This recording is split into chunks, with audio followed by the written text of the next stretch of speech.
Hola, muy buenas a todos, profesores de arqueología a tiempo parcial y bienvenidos a un nuevo vídeo de Stock de Ferry. Hoy vengo a hablaros también de Indiana Jones, pero en esta ocasión no con algo relacionado con la quinta película, sino que hoy lo que voy a hacer es hablar de la cuarta película, El Reino de la Calavera de Cristal. Pero sobre todo lo que voy a hacer es comparar la película con el cómic oficial. Pese a que, en mi humilde opinión, el cómic no hace justicia a la película, porque se salta muchas escenas y otras las cuenta de otra manera, no siempre una manera mejor. Hay veces que estas últimas, así como otras añadidas que no aparecen en el filme, creo que son un acierto. Y creo también que hubiesen mejorado bastante o en cierta medida en la película El Reino de la Calavera de Cristal si se hubiesen rodado y se hubiesen incluido en la película. Pero me gustaría enfatizar que no voy a hablar hoy de todas aquellas escenas modificadas o añadidas del cómic con respecto a la película, no. Lo que voy a hacer es centrarme en aquellas escenas añadidas o modificadas del cómic que yo considero que son realmente buenas, que son realmente, pues eso, que merecen la pena. Porque hay otras escenas que no me parecen tan importantes, así que me voy a centrar en aquellas que yo creo que de haberse incluido en la película, de haberse filmado y añadido en la película, pues hubiesen aportado diversas cosas positivas. Por ejemplo, pues más información sobre un personaje que hubiese ayudado a conocerlo mejor, o localizaciones interesantes, información sobre el contexto o la historia de la película que hubiese ayudado a entender todo un poco mejor. Así que por lo tanto me voy a centrar en aquellas que, en mi humilde opinión, considero que son realmente interesantes y que me hubiese gustado ver en la película. Así que sin más dilación procedo a enseñaros las 21 escenas del cómic que yo creo que hubiesen quedado muy bien en la película. Escena número 1. Trineo cohete.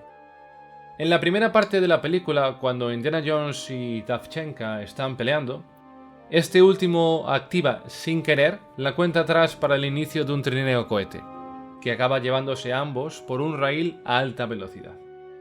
Pues bien, resulta que en el cómic esto ocurre de manera intencionada, pues es el propio Indiana Jones el que presiona un botón para que dicho cohete, trineo, empiece a funcionar.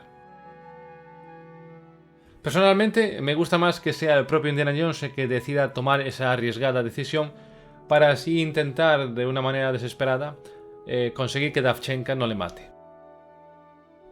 Me recuerda un poco a otras ocasiones donde Indy tuvo que seguir una idea arriesgada para intentar evitar pues una muerte anunciada, como cuando decide cortar el puente colgante en el Templo Maldito. Además, el breve diálogo encaja bastante bien con ambos personajes. Este es el final. Indy responde, ¿ah, sí? Creo que es el comienzo. Escena número 2. Estadio. Cuando Matt Williams e Indiana Jones escapan de los agentes de la KGB, vemos escenas por la ciudad de Bedford, por el campus del Marshall College y de la biblioteca de la universidad. Pero en el cómic esto ocurre muy rápido y apenas hay escenas de la persecución. Pero sí es cierto que aparece una localización nueva que a mí personalmente me hubiese encantado ver en la gran pantalla. Y que creo que le hubiese dado un toque más divertido y épico a la huida. Y es que resulta que en el cómic, antes de entrar en la biblioteca de la universidad, pasan por un campo de fútbol americano donde se está desarrollando un partido abarrotado de público. Escena número 3. Acantilado. Cuando Indy y Matt están buscando la tumba de Orellana, estos son atacados por dos miembros, o al menos no sabemos si son miembros o descendientes, de la tribu de Nazca, que están allí para proteger el cementerio de Chauchilla, en Nazca, Perú. Uno de ellos muere con su propio dardo envenenado cuando, gracias a Indy, este se clava su propio dardo dentro de la boca. Su compañero escapa cuando Indy le apunta con su pistola. En el cómic vemos como Indy se deshace de ambos enemigos con una patada y usando el látigo para lanzarlos por el precipicio. El plano de esta última escena creo que habría lucido muy bien en pantalla y le habría también añadido mayor epicidad. Aunque por otro lado también el hecho de que en la película Indy le perdone la vida a uno de ellos creo que también es un buen guiño hacia el tipo de persona que es. No se dedica a matar por matar, sino cuando realmente no le queda más remedio. Así que aunque pienso que hubiese estado bien que en ese plano de Indy lanzando a los enemigos por el precipicio de noche, tampoco me desagrada la escena que finalmente se incluyó en el filme. Escena número 4. Mecanismo de apertura. También en el cementerio de Chauchilla vemos como el Dr. Jones consigue abrir una puerta tras descubrir que detrás de una calavera hay como unas cuerdas que al tirar de creo que es la que está a la izquierda, pues consigue abrir una puerta. En el cómic dicha escena no se incluye, sino que Indy busca huellas en una pared llena de calaveras hasta que se da cuenta que dichas huellas le llevan a una de las calaveras. Pulsa en la zona del ojo izquierdo y consigue abrir la puerta. Yo no sustituiría esta escena con la que aparece en la película. Ahora bien, creo que la añadiría antes como otra prueba adicional, que después de esta les llevase a la que finalmente aparece en la película. Pero me hubiese gustado que hubiese más trampas o acertijos o más misterio antes de entrar en la tumba donde se encuentra Francisco de Orellana. Escena número 5. Ella lo necesita. Pues cuando Indy y Matt empiezan a salir del cementerio de Chauchilla, después de descubrir la tumba de Francisco de Orellana, se encuentran con Mac, Davchenka y soldados rusos que les apuntan con armas. Mac dice, «Hola Indy», e Indy le responde, «Hola Mac». Aunque la escena termina ahí, entendemos que Indy les da la calavera y ambos, Indy y Matt, son forzados a irse con los rusos. En el cómic podemos ver algo más. Davchenka le da un golpe con la culata de una pistola en la cabeza a Indy, provocando que éste caiga al suelo. Después de eso vemos como Mac dice, «No lo mates, Davchenka, ella lo necesita vivo». Lo que nos hace pensar que Davchenka, por ganas, hubiese matado a Indiana Jones en ese mismo lugar. Después de lo dicho por Mac, vemos cómo responde, «Sí, traed la jeringuilla». Y esta escena enlaza con la siguiente que os voy a comentar. Escena número 6. Drogado. Otra escena que no aparece en la película es aquella donde aparece Indy drogado, con los ojos abiertos en el suelo, y la calavera a la derecha como si lo estuviese observando. Esta imagen creo también que hubiese lucido muy bien en pantalla, y le hubiese dado un poco más de dramatismo a la película. Escena 7. Mejor sin infantilismo. En el campamento que monta Irina Spalko en la jungla del Amazonas, el Dr. Jones descubre que los rusos tienen capturada a Marion. Y su reacción cuando la ve resulta un poco rara e incluso infantil, sobre todo para un Indiana Jones que en esta aventura tiene 58 años. En el cómic esta escena de Indy no aparece, y por lo tanto su comportamiento no desentona tanto con el que se espera de él. Además, en esta escena, el cómic muestra a una Marion que recuerda más a la mujer fuerte y temperamental de En busca del arca perdida, una mujer con bastante carácter. De hecho, ante la pregunta sarcástica de Indy, ¿por qué buscas pareja?, la reacción de Marion en el cómic es bastante más agresiva que en la película. Vamos a compararlas. ¿Sigues dejando un rastro de miseria humana o te has jubilado? ¿Por qué? ¿Buscas pareja? Cualquiera, menos tú. Mientras que en el cómic le está agarrando un soldado ruso y ella dice, «Suéltame para que le pueda pegar a este hijo de...». El insulto no está completo en el cómic, pero bueno, ya nos hacemos una idea. Escena número 8. Telepatía.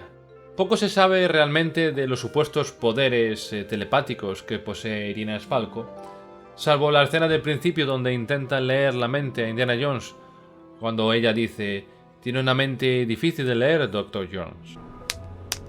¿Tiene usted una mente difícil de leer, Dr. Jones? No sabemos nada más. Esto no ocurre en el cómic, donde antes de ver que Indy, Marion y Matt están prisioneros dentro de un camión, Mac e Irina mantienen una pequeña conversación que deja un poco más claro el supuesto poder de leer la mente de Irina. En la secuencia se dice lo siguiente. ¿Por qué él y no yo? La calavera tiene una mente propia, ¿eh? Es muy selectiva con quien habla. Vamos, es toda una tontería, ¿no? La gente mira fijamente a esa cosa y se ponen como locos. Autohipnosis, tal vez, pero percepción extrasensorial, ni de broma. ¿Por qué no? La telepatía ya existe, en una forma menos desarrollada. Por ejemplo, en el vínculo entre una madre y su hijo. Hemos realizado experimentos con conejos, hemos matado a las crías y hemos visto reacciones de la madre a kilómetros de distancia. Necesitas otra afición. Vale, veamos entonces. Estoy pensando una pregunta. ¿Cuál es la respuesta? La respuesta a tu pregunta es: si siento la más mínima necesidad. Mac se echa para atrás recordando la pregunta que no dijo. ¿Le cortaría a Spalko el cuello cuando llegasen a Akator? Escena número 9. Fuera de casa. En el camión donde están atados Matt, Indy y Marion, estos dos se acaban discutiendo, e Indy en la película dice la frase «no iba a funcionar», refiriéndose a la relación sentimental entre él y Marion. Pero en el cómic se añade un motivo adicional. ¿Quién quiere un marido que está afuera todo el rato? Escena número 10. Mac lo hizo. Otra escena donde obtenemos más información gracias al cómic es cuando Mac le dice a Indy que trabaja para la CIA y que se lo intentó dejar claro cuando dijo la frase «como en Berlín», cuando ambos trabajaban como agentes dobles. En el cómic también dice «¿por qué crees que el general Ross se encontraba en Nevada para rescatarte? Le envié yo, él es mi agente de control». Esto ayudaría a explicar mejor cómo el general Ross consiguió encontrar a Indiana Jones en el desierto de Nevada después de la explosión con la bomba atómica, aunque al final se descubre que fue otra artimaña de Mac para engañar a Indy. Escena número 11. No hay monos.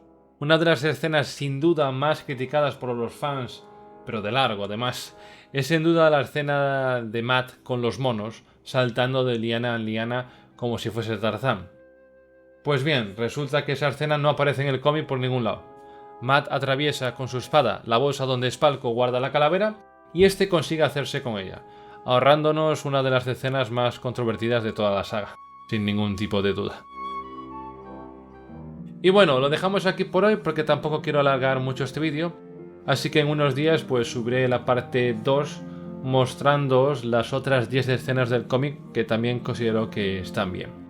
Si queréis podéis dejarme vuestros mensajes en la sección de comentarios diciendo pues qué os parecen estas escenas que os he mostrado en este vídeo, si pensáis que hubiese sido una buena idea incluirlas en la película o no, y adicionalmente pues también podéis dar un me gusta y suscribiros si lo veis oportuno y pertinente para ayudar así un poco pues a que el canal crezca un poquito más. Y nada más, así lo dicho, nos vemos en un próximo vídeo que espero que sea muy pronto y muchísimas gracias a todos, nos vemos, chao. Trust me.